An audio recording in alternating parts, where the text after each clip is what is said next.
सभी का स्वागत है। शुरुआत करेंगे बड़ी खबर से बुलेटिन की। राम मंदिर चंदा चोरी केस को लेकर आज बड़ा एक्शन होने वाला है। 3 आरोपियों से आज पूछताछ होगी, जिसमें लवकुश, अनुकल्प और करुणेश से पूछताछ की जाएगी। अयोध्या के राम मंदिर दान चोरी के मामले में जांच तेज हो गई है। अयोध्या कोर्ट ने इस मामले में गिरफ्तार तीनों आरोपियों की 24 घंटे की पुलिस कस्टडी मंजूर कर ली है। तो पुलिस अब तीनों से आमने सामने बिठाकर पूछताछ करेगी। इस मामले से जुड़े सबूत जुटाने का प्रयास किया जाएगा। कोर्ट के आदेश के मुताबिक आरोपी लवकुश मिश्रा, अनुकल्प मिश्रा और करुणेश पांडे 24 घंटे तक पुलिस की कस्टडी रिमांड पर रहेंगे। अयोध्या पुलिस तीनों से सवाल जवाब करेगी। जांच के दौरान पुलिस तीनों आरोपियों को उनके ठिकानों पर भी लेकर जाएगी। वहां गबन से जुड़े सामान और अन्य साक्ष्यों की भी बरामदगी को लेकर कार्रवाई होगी। जांच एजेंसियों के निशाने पर अनुकल्प मिश्रा की हाल ही में खरीदी गई संपत्तियां भी रहेंगी। पुलिस उसके नए घर और गाड़ी को लेकर भी पूछताछ करेगी। जरूरत पड़ने पर इन स्थानों की तलाशी भी ली जाएगी। यानी इन 3 आरोपियों की खासतौर से मुश्किलें अब बढ़ती हुई नजर आ रही हैं। इससे पहले अविनाश शुक्ला को भी इसी तरीके से रिमांड पर लिया गया था। प्रतापगढ़ ले जाकर पूछताछ की गई थी। अब 3 और आरोपियों की पुलिस ने रिमांड मांगी थी, जिसके बाद कोर्ट ने 24 घंटे की कस्टडी रिमांड पर भेज दिया है। अब तीनों से पूछताछ होगी। आमने सामने बिठाकर कहा जा रहा है कि इनसे हिसाब पूछा जाएगा। तो क्या कई बड़े राज खुल सकते हैं? किस तरीके से चोरी हुई, कहां पर चोरी का सामान रखा गया, कैसे संपत्तियां खरीदी गई, गाड़ियों की खरीदी को लेकर भी पूछताछ होगी। अनुकल्प मिश्रा, लवकुश मिश्रा और करुणेश पांडे ये 3 आरोपी हैं जिन्हें रिमांड पर लिया गया है 24 घंटे। अब इनसे पूछताछ होने वाली है।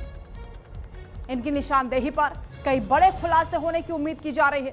अयोध्या से संवाददाता शक्ति हमारे साथ जुड़ रहे हैं। शक्ति, जांच का दायरा बढ़ा है, एसआईटी की टीम भी लगातार जांच कर रही है और इधर पुलिस ने भी कस्टडी रिमांड मांगी थी। इसके बाद 24 घंटे का वक्त कोर्ट ने दिया है। अब इन तीनों से आमने सामने बिठाकर पूछताछ की बात सामने आ रही है कि किस तरीके से चोरी की गई, कौन कौन इसमें संलिप्त था, इनकी निशानदेही पर कहां पर वो पैसा रखा गया, ये सभी राज खुलेंगे। जी जी, देखिए, जैसे जैसे दिन बीत रहे हैं वैसे जांच का दायरा भी बढ़ता हुआ जा रहा है। और आज की बात करें तो आज रिमांड पे लिया गया है इन लोगों को कि देखिए पूछताछ का जो सिलसिला है फिर से वो इनसे जारी होगा। लवकुश, करुणेश और अनुकल्प तीनों से पूछताछ जारी होगी कि जो पैसा इन्होंने राम मंदिर से चुराया था उसको कहां कहां पर लगाया और किस किस जगह पर उन्होंने इन्वेस्ट किया, किसको उन्होंने पैसा दिया, उस पैसे से क्या कुछ खरीद करके इन्होंने किसी को दिया या फिर कहाँ कुछ खर्च किए। तो सबकी जानकारी अब ली जाएगी और ये भी जानकारी ली जाएगी कि ये पैसा आखिर राम मंदिर से आया कैसे। हाँ। ये इस बात की भी जांच जो है वो लगातार करती है। जो अयोध्या का प्रशासन है वो लगातार सख्त है इस चीज को लेकर कि राम मंदिर पे जिस तरीके से धब्बा लगा है उसको किस तरीके से मिटाया जाए। तो आज रिमांड पे लेके गए हैं। पुलिस लाइन में इनसे पूछताछ का जो सिलसिला है वो जारी हो चुका है। अब आगे देखना ये है कि क्या कुछ और नई चीजें जो है वो निकल के आती हैं। बिल्कुल शक्ति, क्या ये भी पूछा जाएगा कि किस हैसियत से ये आरोपी मंदिर में आते जाते थे और वहां पर इनकी तलाशी क्यों नहीं होती थी, किसके इशारे पर ये पूरा सब कुछ चल रहा था, कौन शह दे रहा था? जी, ये सारे तो जांच के विषय हैं और ये सवाल तो लाजमी है पूछना, क्योंकि किस तरीके से हो रहे थे, कहाँ पे हो रहे थे, ये सारे सवाल मुझे लगता है पहले ही पूछ लिए गए हैं कि कैसे आप लोग राम मंदिर में एंट्री किए, किस तरीके से एंट्री किए। क्योंकि देखिए जिस तरीके से पूरी मीडिया ने दिखाया, पूरे दृढ़ता से दिखाया कि इस चीज को कि कैसे राम मंदिर में चोरी होती थी, तो उसको लेकर के देखिए डेटा अब सारा सबके पास में गया हुआ है। जो पूछताछ पहले ही थी, जिनको जो जानकारी करनी थी उनको वो पहले ही सारी जानकारियां कर ली हैं, लेकिन थोड़ा बहुत तो कागजों में दिखाना भी पड़ेगा।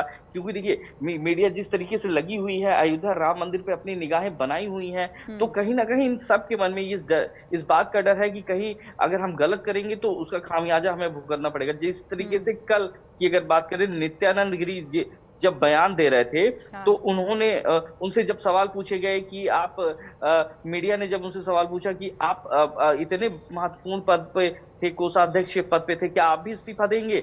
चोरी तो हुई है, मतलब आपने तो इतनी बड़ी चोरी हुई। तो उनका साफ कहना था कि नहीं, हम यहाँ नहीं रहते थे, हमारा आदमी आता था, वो सब देखते थे, सब ठीक है, लेकिन हम इस्तीफा नहीं देंगे। देखिए ये राम मंदिर में जो ट्रस्टियों की मतलब होड़ चल रही है कि राम मंदिर पाने की होड़, क्योंकि देखिए ये राम मंदिर मतलब सर्वे सर्वा हो जाते थे बिना बेधड़क। अयोध्या विश्व का पहला मंदिर है जहां पर करोड़ों लोगों की आस्था है, तो वहां पर बिना बेधड़क ऐसे चले जाना और बिल्कुल फिर शक्ति, चीजों को आरोप तो करना बहुत तो सारे लग रहे हैं। आरोप ये भी है कि टू मैन शो चल रहा था वहां पर, केवल अनिल मिश्रा और चंपत राय की ही चलती थी। आलोक भी हमारे साथ जुड़ गए हैं लखनऊ से। आलोक, 3 आरोपियों की कस्टडी रिमांड, अब 24 घंटे उनसे पूछताछ होगी, उनकी निशानदेही पर और भी चीजें तलाशने की कोशिश की जाएगी। तो क्या अब एसआईटी की जो प्रारंभिक रिपोर्ट सामने आई है उसमें जो तमाम खुलासे हुए हैं उसकी तह तक जाने का प्रयास किया जाएगा? तो बिल्कुल उसके तह तक जाने का प्रयास लगातार जारी है और एसआईटी की जो रिपोर्ट सामने आई थी, जैसा कि कल चंपत राय ने भी कहा था, स्पष्ट तौर पर कहा था कि अति गोपनीय रिपोर्ट ये बाहर कैसे आ गई। तो ये भी एक सवाल था कि बाहर आई है तो जाहिर सी बात है बाहर आई है तो इसमें जो भी मेंशन है, जो भी रिपोर्ट में लिखा गया उसको लेकर विधिक कार्रवाई की जाएगी। जैसा कि अभी 3 लोगों की जो रिमांड बढ़ाई गई, कस्टडी बढ़ाई गई, लगभग 40 घंटे पुलिस रिमांड पर है। हालांकि 7 दिन के लिए पुलिस ने इनकी कस्टडी मांगी थी, लेकिन फिलहाल 40 घंटे के लिए इनकी कस्टडी मिली। अब इस पूछताछ में कई अहम बातें निकलकर सामने आने की पूरी संभावना है, क्योंकि जिस तरह से चंपत राय ने कहा कि हमें इस बात की मालूमात नहीं है, हमें ये मालूम नहीं है। कल उन्होंने जो पत्र जारी किया है, एसआईटी को एक जवाब दिया है जिसमें गणना को लेकर उन्होंने सीधे तौर पर बैंक कर्मियों को दोषी ठहराया। उन्होंने कहा कि भाई ये तो काम बैंक का था। तो ये जो सफाई दी जा रही है, जो सफाई देने का सिलसिला शुरू हो चुका है, अब उसके एवज में एसआईटी जो जांच कर रही है और जो पूछताछ होगी, इससे दोनों से मिलान कराया जाएगा। दोनों के मिलान में अगर जो भी तथ्य सामने आते हैं उसके बाद आगे की विधिक प्रक्रिया शुरू की जाएगी। फिलहाल एसआईटी ने जो अपनी जांच का दायरा वो लगातार एसआईटी अपना जांच का दायरा बढ़ा रही है। अभी जो एसआईटी की तरफ से जो सूत्रों का दावा है कि जो जब 22 जनवरी 2024 को जब प्राण प्रतिष्ठा हुई थी उस दौरान जो खर्च हुआ था, लगभग बताया जा रहा है कि 113 करोड़ रुपए खर्च हुए थे। वहां जो मेहमान आए थे 8000 के आसपास थे। उसके बाद जब ध्वजारोहण हुआ था, ध्वज प्रतिष्ठा हुई थी, उसमें लगभग 11 या 12 करोड़ रुपए खर्च हुए थे। उसमें मेहमान 6000 आए थे। अब दोनों में अंतर देखा जा रहा है कि 2000 मेहमान कम आए, लगभग खर्च जो हुआ है वो 10 से 11 गुना हुआ है। तो ये खर्च कहाँ हुआ है? एसआईटी अब उन बिंदुओं पर भी नजर डाल रही है जो कार्यक्रमों में खर्च हुए थे। पहले तो ये था गई चंदा चढ़ावा जो हुआ था, चोरी हुई, कैसे हुई, कहाँ हुई, लेकिन अब पूरा एसआईटी की निगाह प्राण प्रतिष्ठा से लेकर अब तक किए हुए उन खर्च पर भी है, बिल वाउचर्स पर भी है, किसको कितनी सैलरी दी जाती है इस पर भी है। अब सैलरी दी जाती है उसके अधिक जो है आय से अधिक अगर किसी के पास संपत्ति पाई जाती है उस पर भी निगाह एसआईटी की है। तो एसआईटी ने इसीलिए समय मांगा था, जांच का एसआईटी का दायरा बढ़ा है और धीरे धीरे जैसे एसआईटी की जांच होगी तो परतें और भी खुलती जाएंगी। फिलहाल अभी जैसा कि हमारे सहयोगी शक्ति ने कहा कि अब वो एक दूसरे पर आरोप मढ़ने का जो सिलसिला शुरू हो रहा है। अभी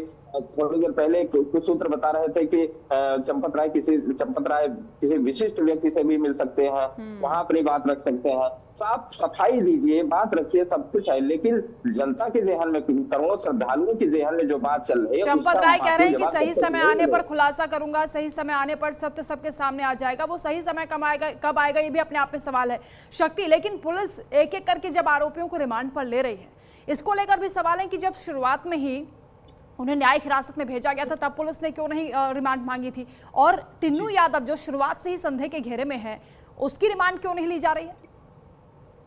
जी देखिए, कहीं ना कहीं जो चीजों का खेल चल रहा है, जिस तरीके से चंपत राय ने बताया कि हम बस इंतजार कर रहे हैं और वो मौन व्रत भी रखने वाले थे। बताया जा रहा था जब तक एसआईटी का जांच पूरा नहीं होगा तब तक मौन व्रत रखेंगे। किस मुंह से वो बोलेंगे? तो मौन व्रत रखना तो उनका तय था। और देखिए बड़ी बात यह है कि जैसे कि अभी आलोक जी ने बताया कि राम मंदिर में जब प्राण प्रतिष्ठा हुई थी और उसके बाद की जो कार्यक्रम हो, तो मैं तो अयोध्या में रहने वाला हूँ, अयोध्या की चीजें मैं देखता था।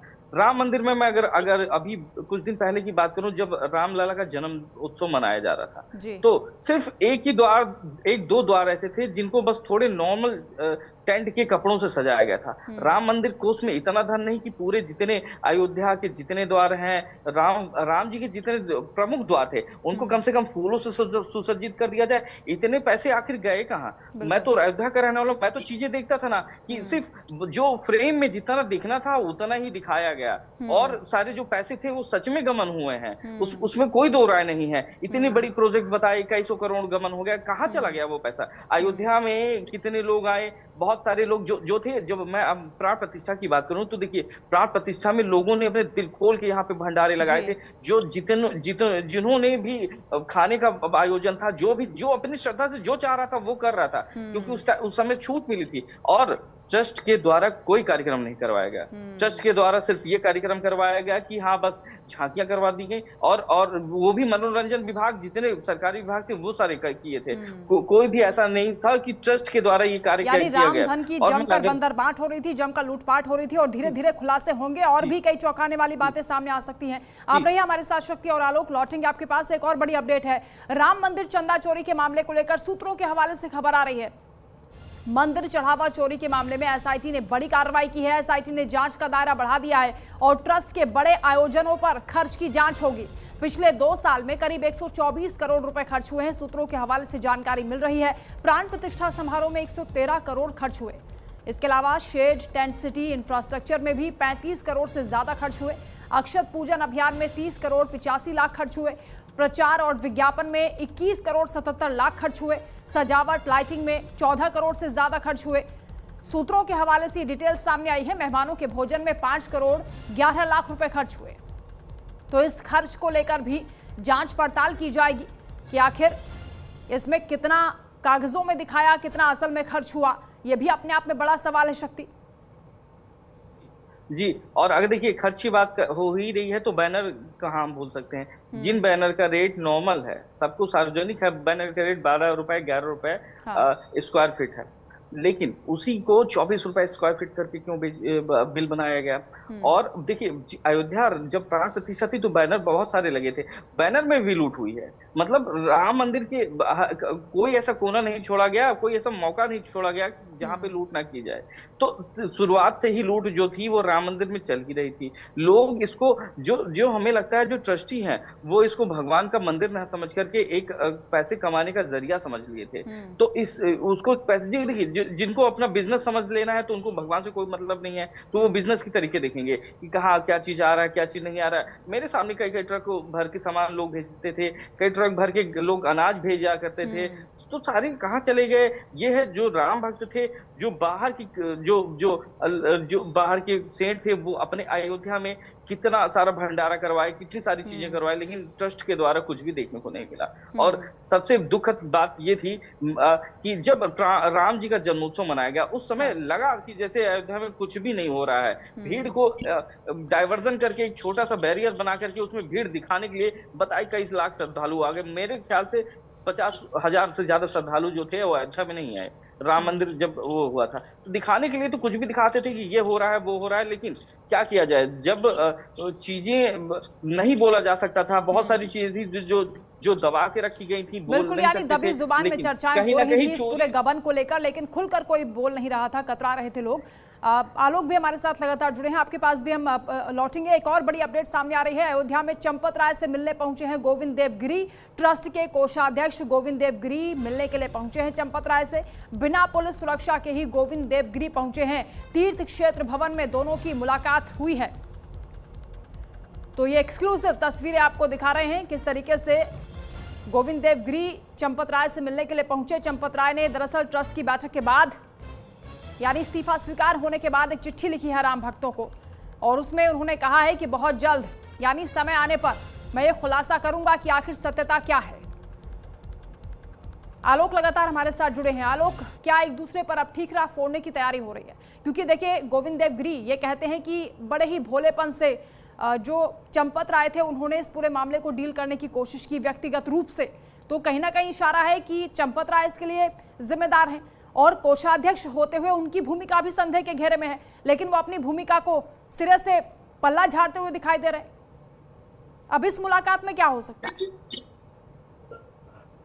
जी बिल्कुल, कल जैसा कि एक कई जब मीडिया कर्मी इंटरव्यू ले रहे थे तो स्पष्ट तौर पर उनसे सवाल किया गया, जिम्मेदार आप हैं, आपको इस्तीफा देना चाहिए। हाँ। लेकिन उन्होंने बड़ी विनम्रता के साथ कहा कि मैं कहीं दोषी नहीं हूँ, मेरी कहीं संलिप्तता नहीं, इसलिए मैं इस्तीफा नहीं दूंगा। आप समझ सकते हैं कि कितने बड़ी बात है ये कि अगर पदाधिकारी, मान लीजिए चंपत राय कोई भी गड़बड़ी न किए हो, लेकिन अगर जिस पद पर बने हुए हैं उस पद की एक गरिमा होती है, उस पद की एक जिम्मेदारी होती है। अगर उस पद का निर्वहन करने में भी आप असफल रहते हैं, अगर आपकी संलिप्तता नहीं है, मान लिया जाए एक मिनट के लिए, फिर भी अगर उस पद का निर्वहन करने में आप सक्षम नहीं है, या आपके नाक के नीचे तमाम ऐसे कृत्य होते चले गए, घृणित कृत्य होते चले गए, तो उसके लिए जिम्मेदार जाहिर तौर पर नैतिकता के आधार पर ही सही, लेकिन इसकी जिम्मेदारी लेनी चाहिए थी। लेकिन बिल्कुल सवाल उठता है कि नैतिकता का तकाजा क्या केवल चंपत राय के लिए, अनिल मिश्रा के लिए है, क्या बाकी जो ट्रस्ट के मेंबर्स थे उनके लिए नहीं है? क्योंकि कोषाध्यक्ष कह रहे हैं कि वो तो पुणे में रहते थे, वो कभी कभार आते थे, अब उनके जो चार्टर्ड अकाउंटेंट्स होते थे वो पूरा मामला देखते थे, 5 दिन यहाँ पर रुकते थे। तो क्या इस तरीके से जिम्मेदारी निभाई जाती है? अयोध्या राम मंदिर के ट्रस्ट की बात करें तो 5 दिन में कुछ जिम्मेदारियां पूरी हो सकती हैं क्या? करोड़ों का चढ़ावा डेली आता था, तो 5 दिन में क्या कुछ पूरा करके वो जाते थे? देखिए कहीं ना कहीं सवालों के घेरे में तो आते ही नजर आते हैं। और एक बड़ी बात यह है, जो जितने भी ट्रस्टी हैं उन्होंने अपने नाम से कुछ भी नहीं किया है। अपने जितने परिवार हैं, जितने संबंधी हैं, उनकी जांच एक बार करवाई जाए तो फिर दूध का दूध पानी का पानी होना तय है कि कब कौन क्या था। फिर देखिए बहुत सारे सोशल मीडिया पे भी वीडियोज और सारी चीजें चलती हुई दिखाई पड़ी हैं कि कब कितने दिन पहले उनके जो संबंधी थे, उनके जो भांजे थे वो अयोध्या आते थे। जैसे अभी गोपाल राव की बात करें तो गोपाल राव के जो एक संबंधी थे वो आते थे अयोध्या, जाते तो ट्रेन से थे, आते तो फ्लाइट से थे। तो देखिए कहीं ना कहीं ये चीजें अगर उनके जो आसपास जिस तरीके से लवकुश और इस सब से पूछताछ हो रही है, अगर इसी शक्ति से पूछताछ हो तो दूध का दूध पानी का पानी होगा। लेकिन चंपत राय जी अब अभी नित्यानंद गिरी से क्यों मुलाकात की है?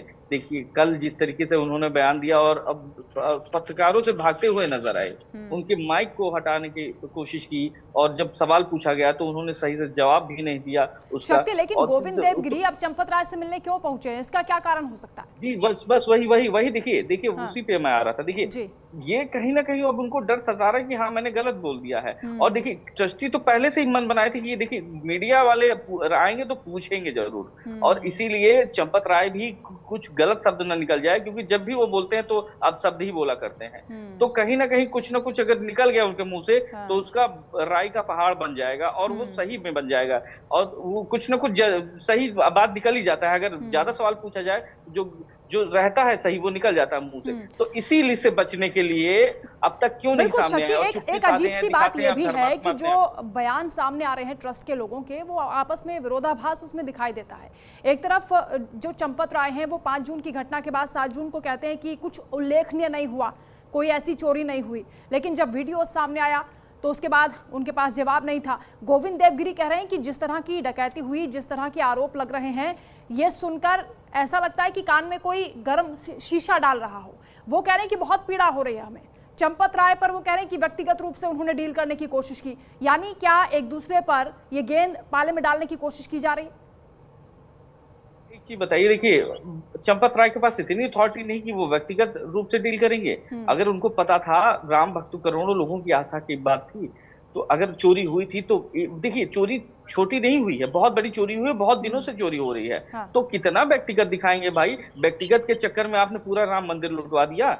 और बात रही जिस तरीके से अभी चंपत राय जी ने अपने पत्र में भी लिखा हुआ है कि सबका जवाब मिलेगा, तो यानी कहीं ना कहीं जो भी ट्रस्टी इसका विरोध कर रहे हैं, जो भी लोग विरोध कर रहे हैं, उनको कहीं ना कहीं इसका खामियाजा तो भुगतना पड़ेगा कि इतनी बड़ी बात लोगों ने उठा कैसे दी। तो वो इनडायरेक्टली वैसे लोगों को धमकी भी दे रहे हैं कि आप सावधान हो जाइए। ठीक है, क्योंकि विश्व हिंदू परिषद की ओर से कहा जा रहा है कि जो लोग भी आरोप लगा रहे हैं उनसे भी पूछताछ होनी चाहिए और वो सबूत पुलिस को दें। अयोध्या पुलिस को चिट्ठी भी लिखी गई है। तो क्या चंपत राय जब कह रहे हैं कि वो कुछ बड़ा खुलासा कर सकते हैं, तो उनके पास भी अभी कुछ ना कुछ ऐसी जानकारी होगी जो पुलिस के संज्ञान में आनी चाहिए? इससे पहले उनके बयान दर्ज हुए थे, क्या उस दौरान उन्होंने सच्चाई नहीं बताई है?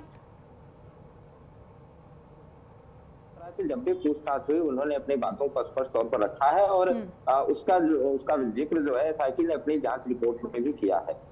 उनके अंदर में जितने भी उनके माथा थे या जिन्होंने उनको नौकरी पर वहां पर लगाया था, सेवादार के रूप में लगाया था, उन सबकी कार्यप्रणाली का पूरा जिक्र है। लेकिन इसमें सबसे बड़ी बात यह है कि अब पूरे इस मसले को किस तरह से घुमाया जाए, कहां तक लेकर जाया जाए, अब ये शुरू हो चुका है।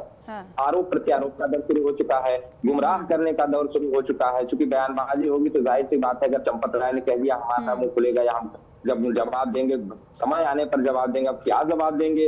अब उनके जो साथी ट्रस्टी हैं उनके दिमाग में भी ये बात घर कर रही है कि चंपत राय और क्या जवाब दे सकते हैं, क्योंकि कहीं न कहीं ये कड़ियां जो है ये चंपत राय से लेकर नीचे तक जो भी है सदस्य प्रत्यक्ष रूप से जुड़े हुए हैं, चाहे कोषाध्यक्ष हो, ट्रस्टी हो, ये सब ये कड़ी एक दूसरे से जुड़ी हुई है। और केवल ये कह देना केवल इसके लिए चंपत राय जिम्मेदार है, डॉक्टर अनिल मिश्रा जिम्मेदार है और बाकी सब दूध के धुले हुए हैं, ये बिल्कुल भी नहीं हो सकता। शक्ति, क्योंकि क्या जो ये प्रेस कॉन्फ्रेंस हुई थी और ट्रस्ट की जो बैठक हुई थी, चंपत राय अनिल मिश्रा का इस्तीफा स्वीकार हुआ, ये माना जा रहा था, ये लेकर चल रहे थे लोग कि एक तरीके से क्लीन चिट दे दी जाएगी, पूरे मामले को रफा दफा कर दिया जाएगा, लेकिन प्रेस कॉन्फ्रेंस के बाद तो और रायता फैल गया है।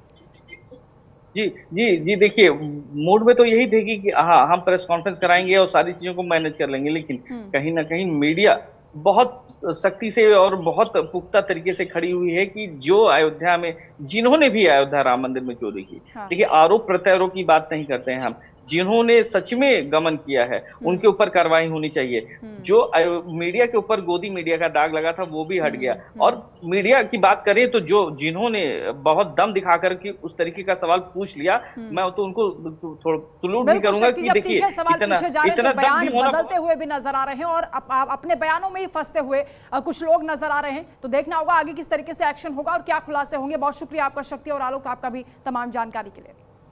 अब पश्चिम बंगाल से बड़ी खबर है, जहां बरुईपुर रेप केस